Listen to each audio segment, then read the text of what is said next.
So guys, ito na ang ating Biko Springroll. Tikman natin siya. Ayan. Wow! Yummy! May biko ka na, may spring roll ka pa. Let's have a taste. Hi guys! Welcome back to my channel. Today, ang gagawin ko ay Biko Springrolls. Yes! Nakagawa na ako ng ubebiko at saka pandanbiko. Ilalagay ko sa description nitong video ito.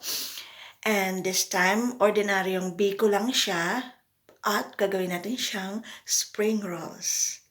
Yes, I'm gonna show you how. So, here are the ingredients. Kailangan natin ng 2 cups ng white sugar. Pwede kayong gumamit ng brown. And then 2 cans of coconut milk. 2 cups ng glutinous rice. Bigas malagkit. At syempre kailangan natin itong wrapper at oil. So guys, kailangan natin magsain tayo ng 2 cups ng bigas malagkit. Sakto.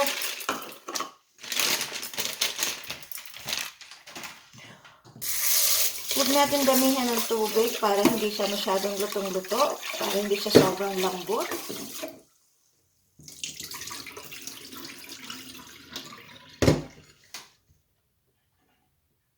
Ayan, kailangan konti lang ang tubig niya para hindi siya masyadong lutong-luto.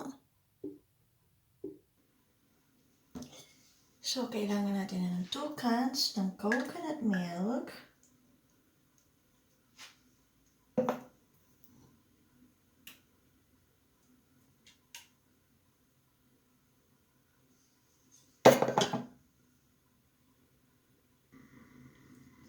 Then 2 cups ng white sugar or brown sugar.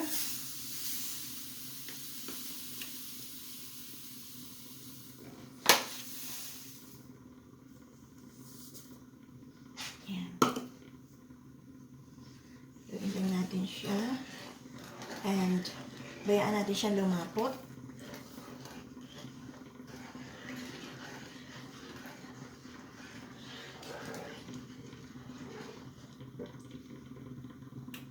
Ayan, kumukonti na siya. Malapit na siyang lumapot. So, ayan, kukunti na lang siya at malapot na siya. Pwede na natin ilagay itong bigas malagkit.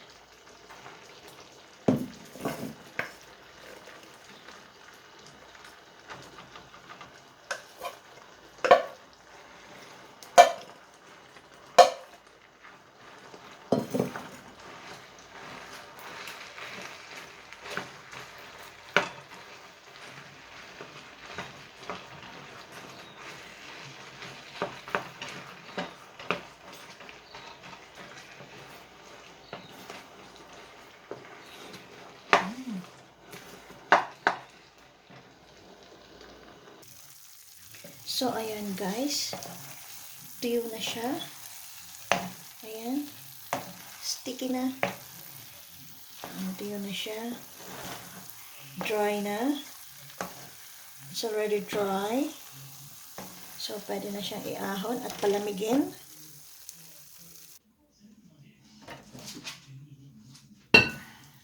Ayan.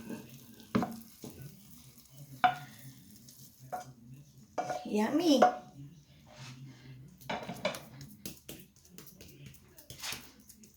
Ayan. Pwede kayong gumawa ng Biko Springroll or Pandan Springroll. Hindi ko na siya lalagyan ng latik kasi gagawa tayo ng springroll. Palamigin lang natin siya.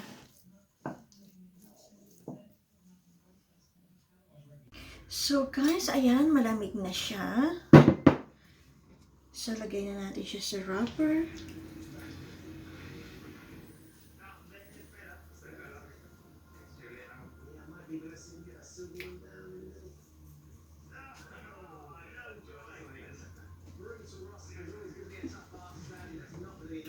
Depende rin sa dami ng gusto ninyo.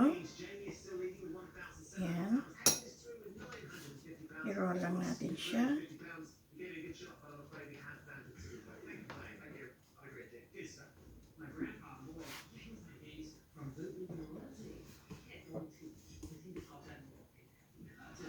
Kung meron kayong langka, pwede nyo siyang lagyan ng langka. Ayan. Ilalagay ko siya sa ingredients sa description ko. Yung langka.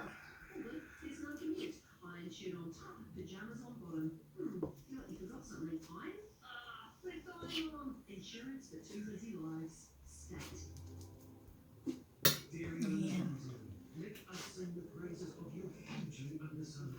Napakadali lang siyang gumawa nitong Biko Springroll. Kaya pwede kayong gumawa. Tsaka hindi naman siyang mahal. Hindi naman mahal ang ingredients niya. Tsaka kung gusto niya ng flavor, pwede kayong gumawa ng pandan, spring roll, or buko, what's that? Purple. So, ayan muna ang nagawa natin, guys. Depende sa laki nyo, kung gusto nyo ng maliliit lang, para marami. Meron pa naman akong natira. At the moment, ito lang muna ang ginawa ko. Prito na natin siya. So, ayan, ready na siya. Mainit na ang mantika.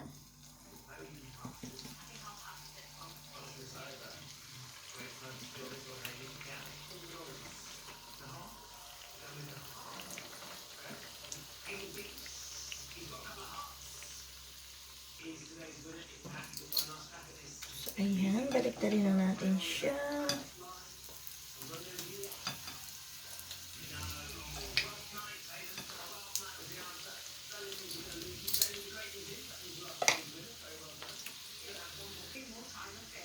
So, ayan, I think okay na siya. Ayan, kulay niya.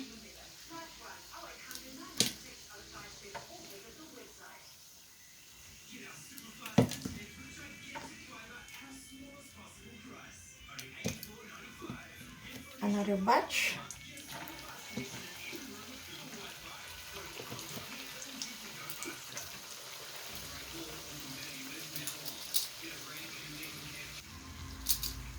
So, ayan.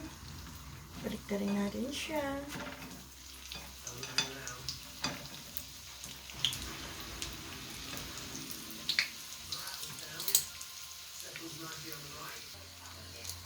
So, ayan na. Pwede na siya ulit. Hindi siya masyadong maggastos sa mantika, guys.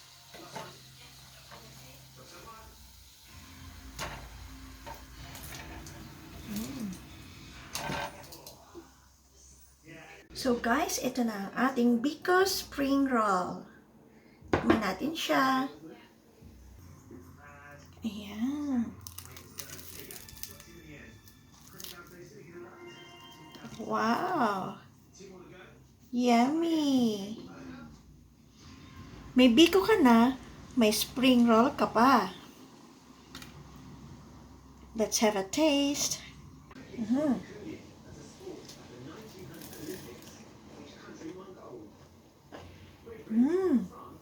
Sarap siya. Kakaiba.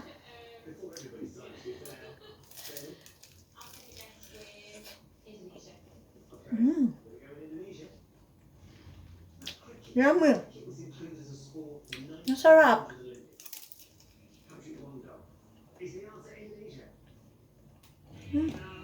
Sarap niya. So, pwede na kayong gumawa nito. Highly recommended. Pwedeng may flavor, pandan or ube flavor. It's up to you. Pwede nyo lagyan ng langka. Sarap.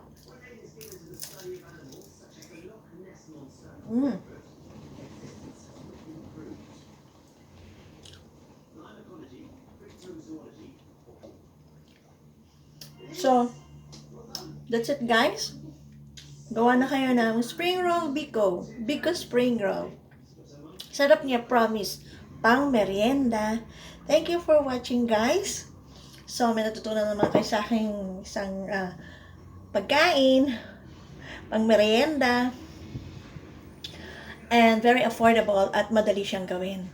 So, sa mga bago dyan, don't forget to subscribe on my channel. See you on my next video. Marami pa akong igagawa. So, bye everyone. Thank you for watching. Mwah, mwah, mwah, mwah. Hugs to all.